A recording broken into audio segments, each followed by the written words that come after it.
Muy buenos días para toda la República Dominicana. Un saludo muy especial para las personas que nos sintonizan los domingos a esta hora a través de Color Visión y aquellos que nos ven en los Estados Unidos a través de Televisión Dominicana. Gracias por preferirnos los domingos a esta hora de la mañana, doctor. Buenos días. Buenos días, hermano. ¿Cómo se siente? Muy bien, doctor. Muy bien, muy bien. Veo que la sociedad dominicana realmente se está articulando en torno al discurso coherente del gobierno de hacerle ver a la comunidad internacional y a Haití que la solución al tema haitiano no está en República Dominicana. Y precisamente ese es un tema de agenda nacional. Así es, así es. Yo he planteado eso. Muy interesante, lo vamos a analizar en este programa de hoy a profundidad porque es un tema país. También, así es, también la extensión del censo hasta el día 30, eso es un tema país. Sí. Bueno, y la inseguridad ciudadana. Chubaque dio marcha atrás con las medidas a los centros de diversión en Santo Domingo. Es importante, ¿verdad? Sí. Hay muchas cosas que vamos a estar compartiendo con ustedes. Nos vamos a la semana 360 y regresamos en unos segundos. ¿Qué tal, amigos? Bienvenidos a este resumen informativo Semana 360. En los últimos 60 años, los Estados Unidos ha invertido más de 2.200 millones de dólares en ayuda al desarrollo y cooperación militar y de seguridad. En adición, aproximadamente 28 millones de dólares al año para poner personal experto sobre el terreno para trabajar mano a mano con los dominicanos, informó el encargado de negocios de la Embajada de Estados Unidos, Robert Thomas. El ministro de Trabajo valoró la labor que el presente gobierno del presidente Luis Abinader ha realizado en el sector caña de azúcar. La institución recordó que en febrero de este año, el Comité Nacional de Salarios anunció un aumento salarial sin precedentes de un 101.8% a los trabajadores agrícolas y un 97% a los administrativos del sector azucarero, reactivo a enero 2022, lo que constituyó un acto de justicia social y reivindicación de derechos para los trabajadores de este sector.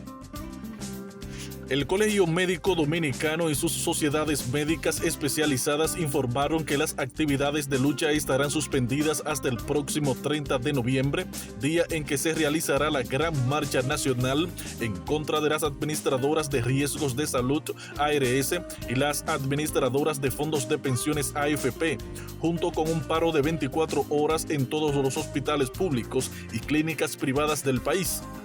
Este día ha sido declarado por los galenos como Día del Compromiso Nacional por una seguridad social libre de este modelo estafador de las ARS y AFP. El Ministerio de Salud Pública informó que inmunizará a más de 1 millón de perros y gatos durante la Jornada Nacional de Vacunación contra la Rabia, con el objetivo de establecer un bloqueo epidemiológico para disminuir los riesgos de propagación de este virus. El director técnico del Centro de Prevención y Control de Enfermedades y Transmisibles por Vectores y Zoonosis, Dr. José Luis Cruz, dijo que la jornada comenzó el 25 de noviembre. El titular del Ministerio de Salud, Daniel Rivera, afirmó que la atención hospitalaria a pacientes de origen haitiano consume el 14% del total de los recursos hospitalarios de esa cartera.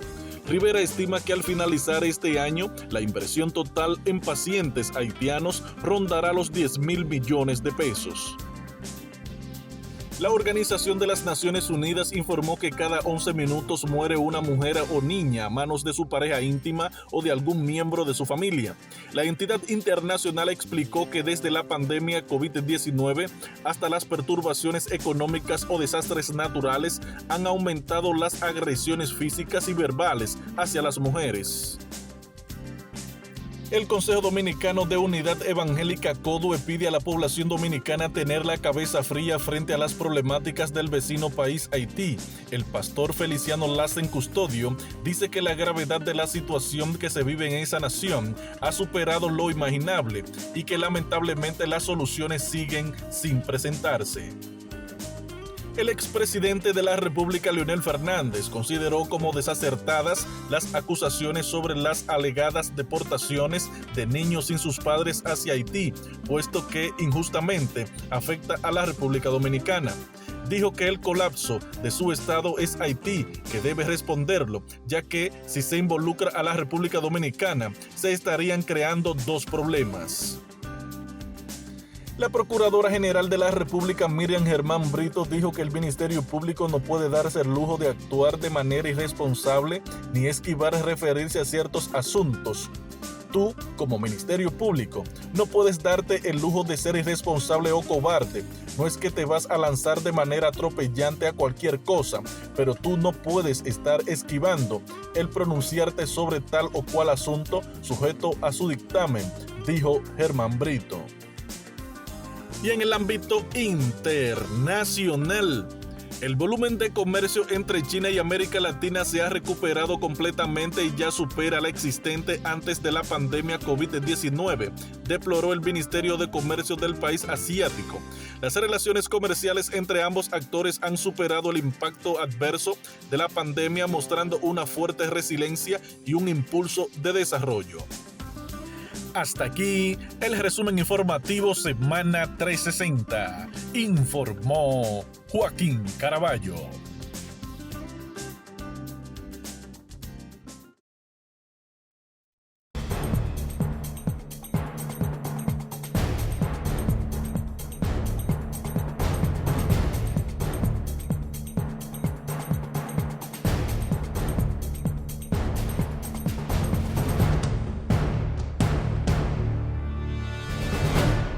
Nosotros hemos venido planteando, doctor, a través del tiempo, que hay que prestarle mucha atención al tema haitiano.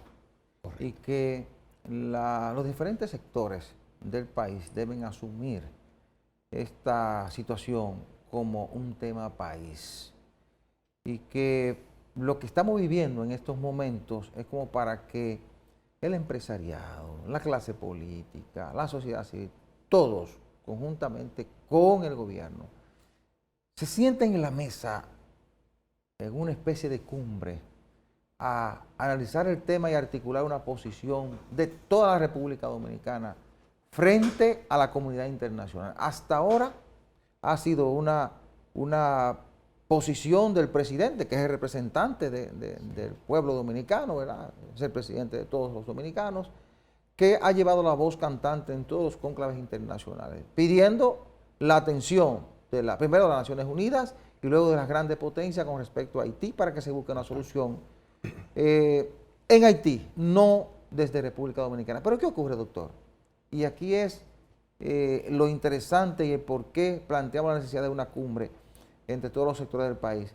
Y es que en las últimas semanas, sobre todo después de la celebración de la Cumbre de las Américas, que el presidente Luis Abinader se negó a firmar el documento. ¿Usted recuerda que lo analizamos claro aquí? Que sí. En la que el presidente se negó a firmar el documento porque ese documento establece una posición o política norteamericana para que los países de la región desarrollen políticas con financiamientos norteamericanos para que ellos retengan a los migrantes y no lleguen a territorio norteamericano.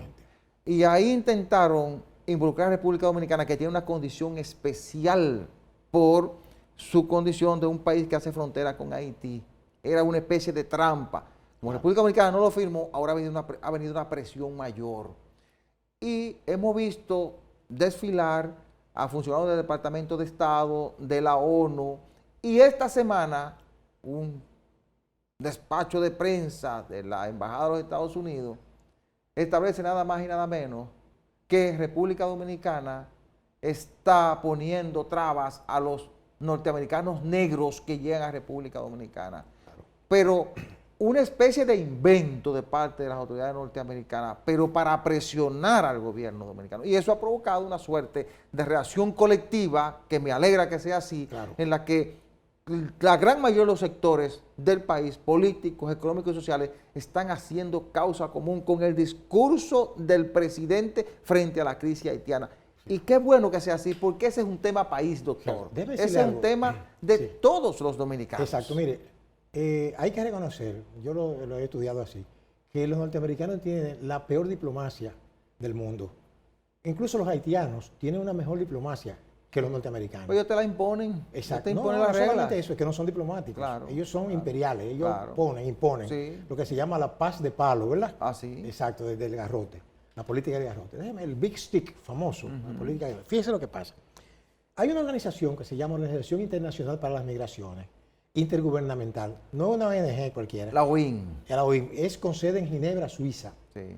Esa gente desde el 51 del siglo pasado están encargados de monitorear todas las deportaciones del mundo. Y según esas personas, en el año 2021, los Estados Unidos deportaron 20.200 y tantos haitianos, oiga usted, desde allá hacia su nación. Y en el 2021, en el 2022, hasta septiembre, han deportado más de 21.000. Con una particularidad, deportaron más de 5.000 niños en ese paquete. ¿Por qué yo traigo la colación? Porque una de las falacias que los norteamericanos traen para seguir vendiendo lo mismo, el mismo discurso fallido, claro, es que se está usando los derechos humanos, que se discrimina, pero es que, ¿cómo podemos nosotros, un país que tiene un componente negro altísimo, discriminar a los haitianos? No, no es un problema de discriminación, es un problema de legalidad. Óigame, yo visité 2 veces Haití, por vía, ¿verdad? Una vía aérea, otra vía terrestre. Yo tuve que sacar una visa. Todavía tengo yo esos pasaportes guardados ahí en el año 82. Claro, así debe ser. Yo tuve que pagar $40, usted no lo va a creer, en esa época por cada visa. Entonces, ¿por qué tiene un haitiano por qué tengo yo que pagarle a un haitiano para ir a su país? Lo cual está bien, es su ley, ¿verdad? Le pagué para ir allí. Pero ¿por qué tiene que venir de gratis a mi país? No, entonces no hay reciprocidad. Sí. Eso por un lado. Pero también hay otra cosa, y es lo que usted mencionó como parte fundamental del tema, es que los dominicanos estamos viviendo de espaldas a esa realidad que empezó a crecer. Déjeme decirle que aquí se es un poco tacaño con las cosas que hizo en el caso del doctor Balaguer. En los años 90 había una crisis en Haití muy grande con el golpe de Estado contra Jean-Bertrand Aristide. Sí. Y los demócratas, que siempre han estado en eso, porque los republicanos no nos han metido fuego a nosotros con eso. De hecho, los demócratas son los que han invadido aquí. Eso está ahí, eso no es que yo me lo estoy inventando. Clinton y su gente que estaban en el poder se inventaron un embargo contra Haití, pero Balaguer fue más inteligente. Entonces digo, no, pero espérate, si esta gente yo la condeno a que no reciban comida, la presión será mayor. Explotan para acá. No, y se negó a establecer campos de refugiados. Que le estaban poniendo como condición. Claro. Dice, no, refugiados aquí no. Claro. Puede ser, mire, Balaguer puede ser todo lo que usted quiera. Le habla a unos balagueristas. Yo estoy hablando del hecho histórico, no de la persona. Eso tiene su importancia como yo no tengo ninguna militancia política. Pero eso fue una posición patriótica, real. Porque usted se imagina, como es la posición que tiene el presidente ahora. Hermano, usted se imagina que metan dique en la frontera, campo de refugiados, ¿de qué? ¿Pero qué país tiene? Un país que está en guerra y creo que está desmoronado. La cadena NBC News publicó una información dando cuenta de que Estados Unidos, y tiene relación con los resultados de la Cumbre de las Américas, Estados Unidos está buscando a terceros países para llevar a los inmigrantes haitianos, para que lleguen a Estados Unidos. Sí. Se habló de habilitar 400 camas en Guantánamo, llevaron a esa zona de Cuba. Sí. Y además, las presiones para de qué manera República Dominicana instala centros de refugiados. De hecho, uno de los periódicos nacionales publicó esta semana, miércoles de esta semana, que incluso citando ese periódico norteamericano, el documento de ese periódico norteamericano y fuentes del Palacio, de que algunos de esos funcionarios que vinieron a República Dominicana vinieron a pedirle al presidente Abinader la instalación de campos de refugiados. Y la posición fue firme. No queremos centros de refugiados en República Dominicana. Y eso hay que apoyarlo. Exacto. Déjeme darle un dato. No importa de qué partido usted sea, doctor. Déjeme darle un dato. Yo no me confío mucho en los medios norteamericanos, los CNN, esa gente, no confío mucho. Pero fíjense, yo estaba estableciendo por ahí de que hay un problema, los americanos tienen un problema serio ahora. Es que están llegando las barcazas de haitianos a las costas de Florida. Sí. Y los vacacionistas que vienen del norte ya con el frío, les cruzan por el medio, se tiran al mar, nada como quiera, para meterse a tierra firme. Bueno, la mayor preocupación de ellos ha venido en que a partir del momento en que logran destrabar el control que tenían las bandas de delincuentes en Haití con la venta de combustible, ellos advertían un incremento de los viajes en Yola hacia Estados Unidos. Exacto. Entonces hay otra cosa que también, que lo que pasa es que los medios de aquí son medio tacaños por mencionarlo. No sé si es por temor a lo que es. Pero resulta que en la frontera de Texas, ¿verdad? Texas, con México, por ahí. ¿Usted sabe lo que están haciendo? Carros de asalto.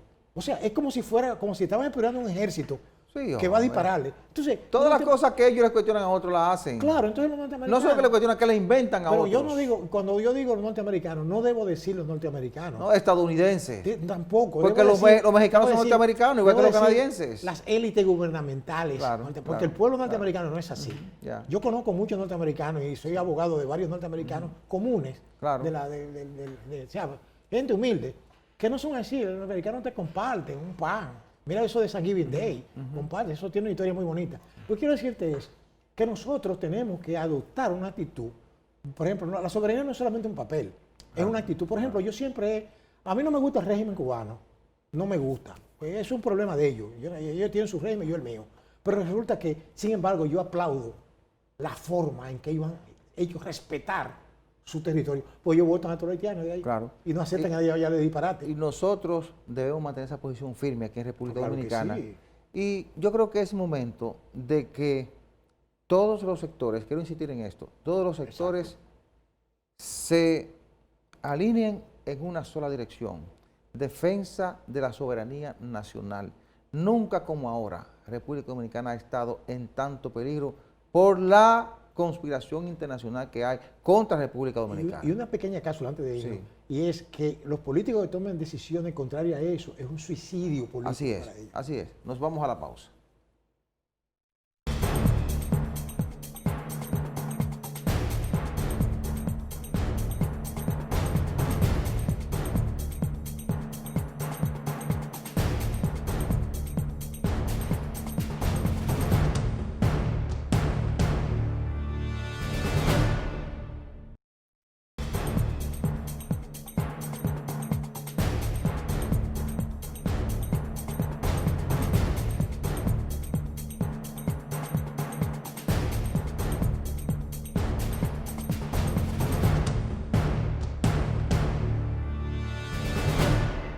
Gracias por continuar con nosotros. Permítanme recordarles que Farmacia Patrizo es la principal red de farmacias en Santo Domingo Este. Tiene su sede principal en la Avenida Venezuela, número 75, y sucursales en la Avenida España, próximo a las Américas, en la autopista de San Isidro, frente al periódico Diario Libre, en la Avenida Ecológica y en Ciudad Juan Bosch. Farmacia Patrizo, calidad y buenos precios. 809-592-1100. Mire, doctor, uno de los principales problemas, además del tema haitiano, es la inseguridad ciudadana. Exacto. Cuando se hacen las mediciones de encuesta, sale como el principal tema de preocupación de la sociedad dominicana. Y nosotros hemos visto cómo el gobierno ha estado tratando de buscar soluciones. Fue una promesa de campaña del presidente Luis Abinader. Formó una comisión para la transformación de la Policía Nacional. Han estado tomando medidas en favor de los policías. De hecho, esta semana le aumentaron el salario. Un raso va a ganar ahora mismo 20,000 y pico de pesos, que es parte de esa promesa de campaña que hizo el presidente Abinader.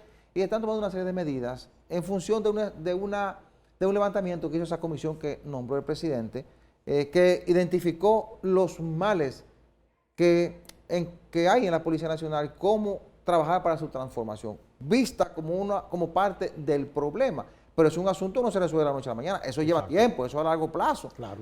Hay otros problemas, pero además la policía parece ser que, acogiendo las recomendaciones de estrategas internacionales, prácticamente soltó las calles y se las dejó a los delincuentes. Y por eso hemos visto ese incremento de la delincuencia y de la inseguridad ciudadana. Claro. Esta semana incluso se denunciaron varios casos, incluido el hermano de un exgobernador de Barahona, que lo secuestraron por el Tamarindo y lo mataron, lo tiraron al río Sama. Y así te puede contar muchos casos de delincuencia y que muestran niveles de inseguridad ciudadana.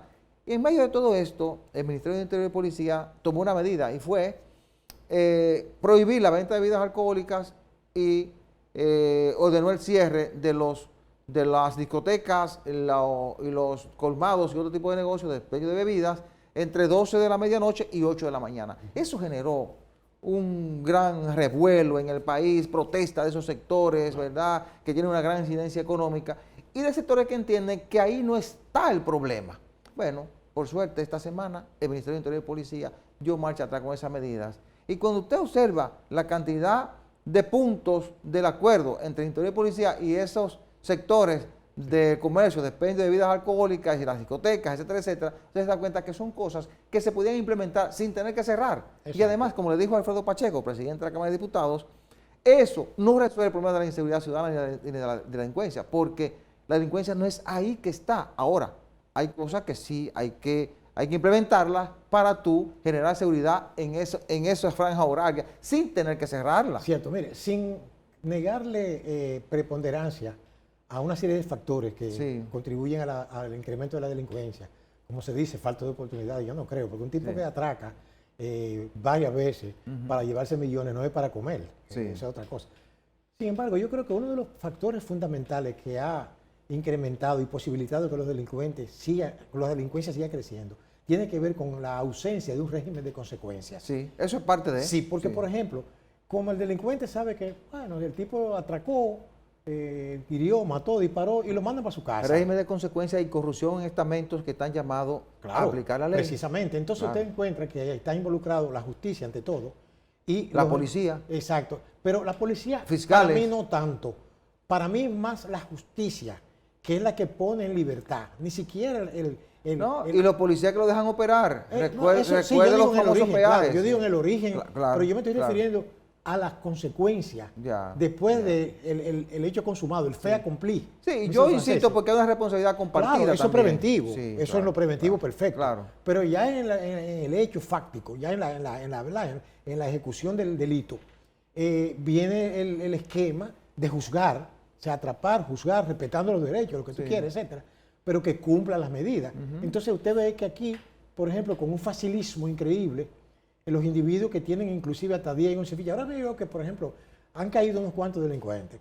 Esté o no de acuerdo usted con ese tipo de método, yo entiendo de que no debería llegarse a ese extremo, pero ¿qué pasa? Que hay tipos de esos que tienen 11 fichas y 12 y 13. Lo que ocurre, doctor, por eso yo decía, la ausencia de los policías en las calles. Exacto. Cuando usted le deja las calles a los delincuentes, llega a un nivel en que lo que se puede hacer para calmarlo es eso, sin justificarlo es eso que están haciendo. Exacto. Porque es que ya han arropado la sociedad. Entonces, lo que pasa es que usted se pone a observar que es una responsabilidad del poder del gobierno. O sea, el gobierno tiene la responsabilidad de dirigir la cosa pública, me hago entender. Tiene Ministerio de Educación para educar, tiene Ministerio de Interior para controlar, tiene Justicia, todo del gobierno, todo. Claro. Cuando digo gobierno, no digo gobierno central, me refiero a el organismo, el Todos Estado. Todos los estamentos del Estado, claro. El gobierno es el aparato político, pero el Estado.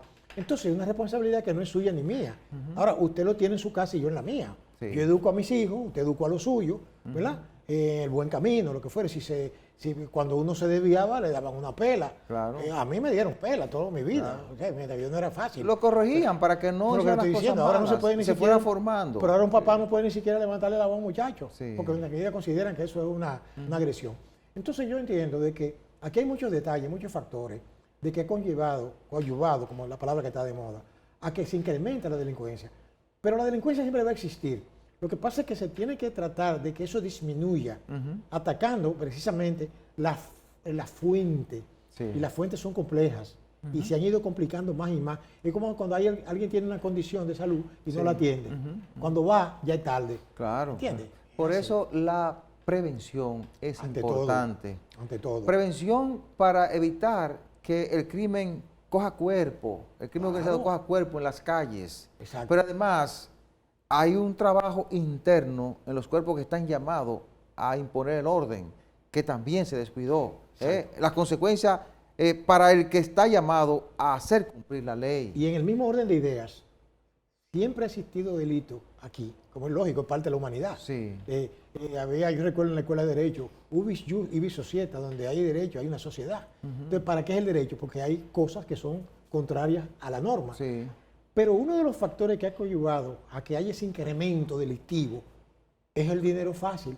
Porque resulta que cuando usted era muchacho, usted veía un par de ladrones que se robaban salami, pero ahora usted ve gente que son como en las películas, que usted ve que son bandas de alto nivel. No, esas señales que hemos dado de que se puede ir a un gobierno a robar y no pasa nada, de que tú puedes ir, meterte en el narcotráfico y no pasa nada. Pero ese delito también. Todas esas señales de cuello blanco han provocado que muchos jóvenes salgan a la calle con rebeldía. Claro. Usted no ha observado que hay delincuentes que atracan a la persona, los miran de frente y le dan una puñalada. Sí. Es ese odio, claro, ese odio que sienten con la sociedad misma. Efectivamente. Eso viene de ahí. Correcto, sí, eso viene de ahí. Cierto. Entonces, yo creo que hace falta que en la medida en que el gobierno va implementando esos procesos de transformación en la policía y en otros estamentos que entienden necesario, claro, que hay que combatir porque son los que generan esos problemas de delincuencia, de manera paralela hay que combatir el crimen en las calles, no matando a la gente, sino manteniendo el control para garantizar la seguridad de las propiedades, de los bienes y la seguridad de la gente, porque esos planes son a mediano y largo plazo, tardan un tiempo para usted ver resultados. Ahora, en lo que llegan esos resultados, usted mantiene el país en orden, bajo control, y ahí no se debe cuidar el gobierno. Sería lo ideal eso, pero resulta que la mayoría de los delincuentes, lamentablemente, no piensan así como estamos viendo nosotros. Entonces, atacan, claro, a veces hay excesos, pero atacan, entonces no es verdad que si yo soy del cuerpo del orden y tú me atacas a mí, yo te voy a leer un salmo bíblico. Hay momentos en que no hay más alternativas. En un enfrentamiento alguien va a morir. Porque, por ejemplo, tú te metes en una casa y tú comprendes, entonces atracar a mí. Claro, así es. Eso es inevitable en esos momentos. Nos vamos a la pausa, regresamos en breve.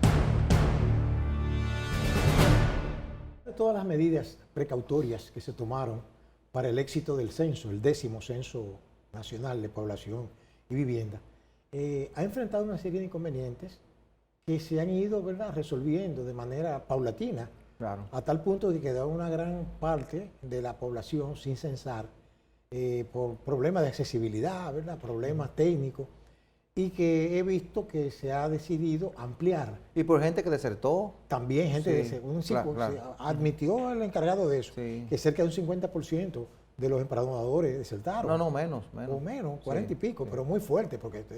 Pero aún así, hay una serie de denuncias, etcétera, pero yo entiendo, fíjese, yo saco una conclusión de aquí. El censo es fundamental, yo creo que debe hacerse el censo, porque no contaría entonces con un instrumento, el Estado, para saber cuál es la realidad nuestra, poblacional y de vivienda.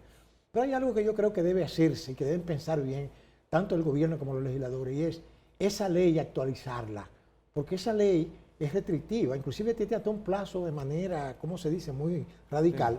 Entonces debería actualizarse, porque esa ley de los años 50 del siglo pasado, y debería actualizarse con las cosas que tenemos hoy. No, de hecho, el censo lo están haciendo obviando muchas cosas de la ley, porque la ley manda a declarar por decreto, creo que un día o dos laborables, para que la gente esté en su casa. Ahora, y fue lo que explicaron los ejecutivos de la institución que tiene la responsabilidad de organizar el censo, que es la Oficina Nacional de Estadística. Ellos han planteado que hay nuevos métodos para hacer el censo, por eso el plazo tan largo. Primero fue de 13 días, ¿verdad? Y luego decidieron ampliarlo.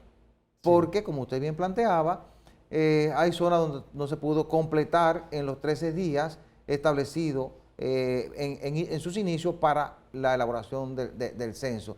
Entonces, doctor, es un plan diferente, pero que ha dado resultados en otros países. Y parece ser que aquí va a dar resultados. Pero déjame dar un dato. Eso le corresponde a la gente, los jurídicos del gobierno. Para eso que son esos abogados. Sí, claro. Para ellos decirle al gobierno, mira, vamos a planificar esto, vamos a modificar esa ley, ¿verdad? Y se puede leer, aprobar sin lectura, porque es una ley de interés nacional, para que se adaptara esa ley, ¿verdad?, a la realidad que estamos viviendo hoy, y eso de los plazos eliminar, porque tenemos que adaptarnos a la ley, aunque la ley sea arcaica, eso es lo que dice la ley, creo que usted me está siguiendo. Entonces, eso debió haberse hecho, pero nada. Pero independientemente de esas dificultades iniciales, ¿verdad?, que fue... Algunos desertaron. Decían en principio, decía el señor Víctor Romero, que es el director del censo, decía que algunos desertaron porque en provincias y ciudades de mayor desarrollo encontraban un empleo o tenían una oferta y lo dejaban, entonces había que sustituir y eso provocaba, cada vez que sustituían uno, tener que resetear el sistema informático y provocaba ciertas dificultades. Además, los problemas de conexión, algunos que los asaltaron, hubo 2 o 3 asaltos a empadronadores. Hubo de todo. Pero hay una buena señal y es que en muchas provincias ya el viernes habían concluido, las provincias más pequeñas, las más apartadas, porque es más fácil censar en provincias donde no hay ese gran cúmulo de viviendas, como en las grandes ciudades, como el Gran Santo Domingo, como el Distrito Nacional, como Santiago, es más fácil censar. Y esas provincias han ido concluyendo. En 26 provincias, por ejemplo, el martes, en el corte del martes, estaba en un 80%. Ya a fin de semana estaban concluyendo. Entonces, por eso se amplió el plazo a 21 días, 7 días más. Y lo que uno aspira es que en esos 7 días, que deben concluir el día 30, ya en esas grandes ciudades se haya completado el censo. Por lo que usted decía, porque el levantamiento de datos que se hace en un censo es lo que permite que las autoridades del gobierno central, las municipales, es decir, las autoridades del país puedan planificar el desarrollo de la nación. Si queremos, como país, mantener los niveles de desarrollo, tenemos que abrir las puertas a los empadronadores para que levanten la data que se necesita para esa planificación. Entonces, en función de eso, yo creo que la mejor disposición de un ciudadano, el mejor aporte es abrir sus puertas, lógicamente, con las precauciones del lugar, para que esa gente haga el levantamiento de datos, porque no hay ninguna conspiración con lo que se está haciendo ahí. Independientemente de lo que se haya dicho, son informaciones que se necesitan para la planificación. Entonces, ojalá que el 30 podamos tener una cobertura de todo el territorio nacional, que no se haya quedado nadie en el censo y que se tenga la data para hacer la planificación que necesita el país. Es correcto. A pesar de que también ha habido ciertas denuncias. Sí, hay un sector aquí que siempre está pensando en la conspiración. No solamente el sector, sino yo sé lo que usted dice, pero yo me refiero a otra cosa. Se hablaba, por ejemplo, de personas que denunciaban que aparecían en sus casas censadas y ellos no estaban ahí. Hay otra cosa, doctor. Sí. Hay un sector que ha estado apostando al fracaso del censo. Sí. Hay un sector que ha querido hacer política con el censo. Ese también. Oye, aquí todo se politiza. Y aquí no se puede hacer política ni con el censo, ni con el tema haitiano, tampoco con la inseguridad ciudadana. Son temas que hay que enfrentarlo para solucionarlo, porque nos afectan a todos. Claro, por eso que yo creo que eso también debe ser una labor de prevención del mismo Ministerio de Desarrollo. ¿Por qué? Porque actualizar todos los instrumentos legales del lugar, ¿verdad? Para evitar confrontar una serie de cuestiones. Pero yo creo que sí, que el censo debe concluir de manera exitosa. Y nada, y que eso es lo que manda la ley. Claro. Primero, hay 2 aspectos importantes. Los datos que se necesitan para poder planificar. Eso es lo fundamental. Y segundo, la gran inversión económica que está haciendo el Estado Dominicano. Son unos 4.000 y pico de millones de pesos que no debemos jugar 90, con eso. No, pero no solamente son los 90 millones de dólares. Esas semanas más que se amplía, va a costar más dinero también. Claro, es decir, que serán más de 4.000 millones. Y la cantidad de gente que se ha movido, la cantidad de gente que ha estado trabajando, porque un censo no se monta en 2 o 3 días. No es gratis. Tenemos años trabajando para montar este censo que debió realizarse en el 2020, pero por la pandemia no pudo realizarse. Claro. Exactamente. Pues la pandemia no pudo realizarse. Claro, cada 10 años.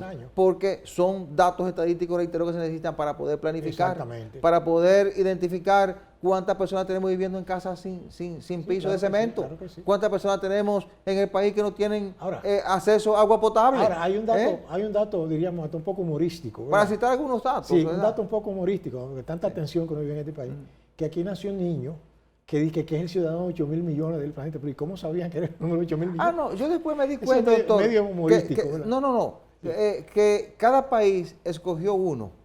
Bueno, aquí nació el primero que nació en cada país, lo fueron contando y fueron diciendo, bueno, el ciudadano 8 mil millones. El ciudadano no, porque un ciudadano es una persona que a partir de los 18 años, el ser humano, ¿verdad? Sí, número 8 mil millones.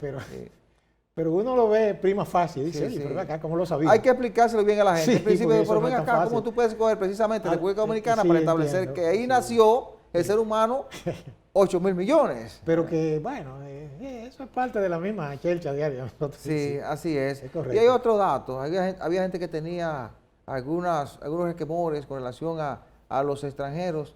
Los extranjeros no se censan en ninguna parte del mundo. No. Observen la actitud de extranjeros indocumentados en República Dominicana. Puede ser haitiano, chino, pakistaní, de cualquier nacionalidad. Dominicano en otro país, cuando llega, si está en condición de indocumentado, no da sus datos porque tiene temor de que lo utilicen en su contra. Déjeme decirle una cosa. A mí me gusta hacer justo lo primero, como decía Juan Pablo Así Duarte. es. Oiga, las únicas personas que entran a este país sin documentos son los haitianos. Todas las demás personas que vienen de cualquier país no vienen por tierra aquí, o vendrán por el mar, o vendrán, oiga bien, tienen sus papeles. Pero tienen sus papeles, pero caen en condición de irregularidad porque vienen con un visado, se le vence. Eso es otra cosa, eso es otra cosa. Estamos hablando de indocumentados. Claro. Es diferente. Bueno, personas sin documentos. Esa gente no tiene ningún documento. Pero yo estoy hablando de irregulares. Es lo que le estoy diciendo, exacto, pero no indocumentados. Yo el término, hay que tener cuidado. Para mí, como abogado, veo el término. No, usted tiene razón ahí. Claro. Indocumentado, o una persona que entró sin documentos. Porque, por ejemplo... Es irregular es que tú no estás regular. Porque aquí el Estado sabe muy bien quién entró aquí.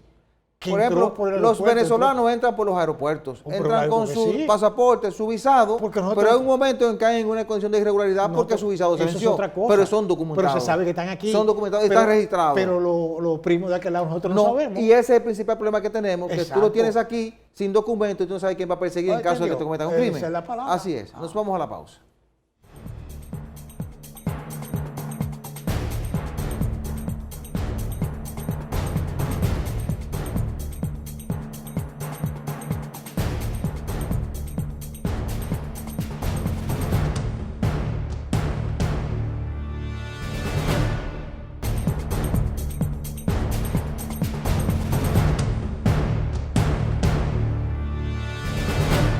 Gracias por continuar con nosotros. Permítanme recordarles que Farmacia Patrizo es la principal red de farmacias en Santo Domingo Este. Tiene su sede principal en la Avenida Venezuela número 75 y sucursales en la Avenida España próximo a las Américas, en la autopista de San Isidro frente al periódico Diario Libre, en la Avenida Ecológica y en Ciudad Juan Bosch. Farmacia Patrizo, calidad y buenos precios. 809-592-1100. Óigame, doctor, a partir de octubre pasado, y nosotros decíamos aquí a propósito de la consulta que hizo el PLD, la situación política del país cambió radicalmente.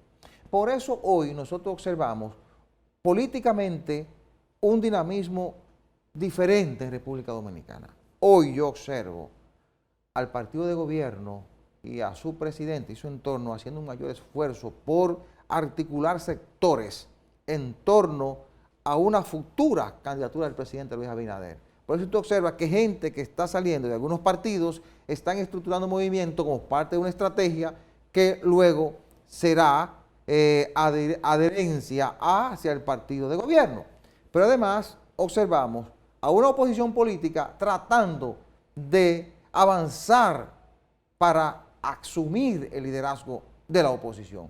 Observamos a un presidente Fernández que estructuró un partido, Fuerza del Pueblo, que ha estado en un proceso de desarrollo constante y lo ha llevado a un posicionamiento importante, porque Leonel Fernández es una figura fuerte en la política dominicana. Entonces, no tiene un partido fuerte, aunque ha ido creciendo, pero sí su liderazgo, su persona es de mucha incidencia por el tiempo que ha gobernado en República Dominicana y el tiempo que dirigió el Partido de la Liberación Dominicana. Ahora bien, ¿y dónde quiero ir? El PLD, que creíamos que era un partido que para estos tiempos iba a estar destruido por la persecución a alguna gente que fue funcionario de su gobierno, pero además,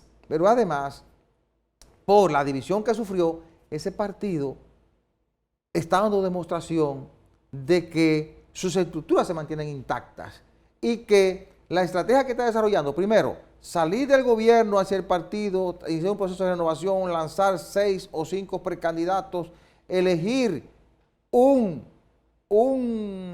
futuro precandidato en una consulta, ¿verdad?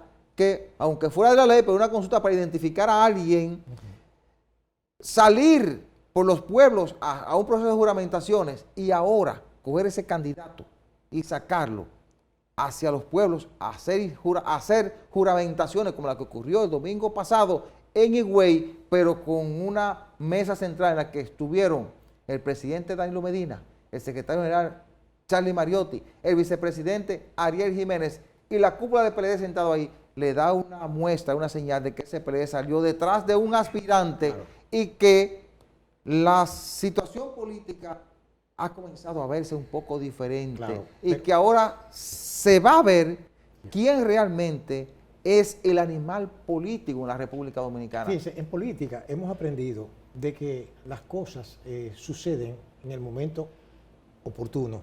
Sí, no se puede hacer predicciones en política. Sí. Pues fíjense cómo han fracasado. Aunque así se pueden hacer proyecciones. Sí, claro, eso es otra cosa. Predicciones diferentes a proyecciones. Sí. Fíjense cómo han fracasado todas las grandes encuestas, en uno u otro sentido, no aquí nada más, cualquier parte, han fracasado.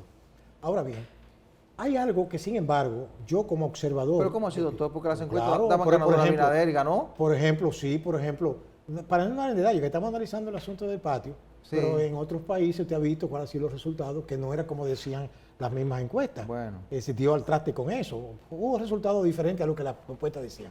Pero quiero decirle, eso se lo mencioné para que usted vea cómo las cosas suceden en la realidad, que a veces son muy diferentes a lo que uno proyecta, bueno, o exacto, supone. Porque el escenario político a veces cambia. Exacto. Sí. Ahora bien, pues somos seres humanos. Sí, claro. Y las encuestas te retratan el momento también. Efectivamente. Sí. Son fotografías. Sí, claro, claro. Pero en el caso del patio, hay un factor que mucha gente no está tomando en cuenta, y es el nivel de rechazo que pueda tener una oferta. Sí. Fíjese bien, yo no estoy en ningún partido, ni me interesa ningún partido. Sí. Yo soy un ciudadano de a pie, sí, que estoy en mi esquina y hago uso, ¿verdad?, de mi percepción, por mi edad y por mi experiencia, de ver lo que está pasando alrededor. Fíjese, la oposición que tiene, por ejemplo, Abinader, fíjese que no hablo de PRM, hablo de Abinader porque Abinader ha asumido, él como persona, la defensa de su propio gobierno, con sus errores, claro, y con sus aciertos. La ha asumido, claro, porque no ha contado con una unidad monolítica dentro de su partido. Sí, no todo el mundo está en la misma dirección. Exactamente. Sin embargo, la realidad se presenta cuando venga entonces el tiempo de la cosecha. Sí. La cosecha es las elecciones. Ajá. Entonces, ¿qué pasa? Que hay ofertas que tienen muchas cosas que le van a servir de lastre. Sí. Al momento en que comience el cuestionamiento, que recuerde que en este país también se apuesta a desmoronar al otro. En la recta final. Exacto, y a sacarle cosas que él ni siquiera sabía que la tenían guardada. No, de hecho, doctor, los casos de corrupción se le pueden indicar a los periodistas van a salir al final de la jornada. No solamente corrupción, no solamente corrupción. Hay mucho, usted es un hombre de la prensa, usted nació y se crió en la prensa, y usted sabe a qué me estoy refiriendo, que hay muchas cosas que aparecen en un momento dado, que dependiendo del interés que tenga para tal o cual, se le da curso. Entonces, yo creo que incluso aquí se apuesta a una segunda vuelta. Es probable, porque eso está ahí, ¿verdad? Sí. Es probable. Pero es probable que no se dé también. Claro. Dependiendo de los factores que estén próximos a ese evento. Yo siempre he dicho que si Abinader hace un buen gobierno, presenta resultados al final de su tercer año, esa es su carta de presentación. Bueno, es lo que estoy diciendo. Si hace eso y trata de que no haya un tripartidismo, exacto, sino que haya una polarización con uno de los dos partidos de oposición, él pasa en primera vuelta. Y aún ahora, si deja que el tripartidismo se fortalezca, cierto, puede haber una segunda vuelta. Pero en una segunda vuelta tampoco es predecible que exactamente vaya a suceder lo que uno entiende que podría suceder. Claro. Porque no es verdad que, por ejemplo, el agua y el aceite no van a mezclar nunca. Aunque las bases PLDistas, sea un candidato de Fuerza del Pueblo o sea del PLD, pueden ser determinantes. Sí, las bases PLDistas no van a votar por el PRM. Esos son las cúpulas, pero las bases no piensan igual. Bueno, lo que le digo es que las bases se pudieran identificar más con un candidato del PRM, del PLD o de Fuerza del Pueblo que con el PRM. Usted piensa eso. Sí.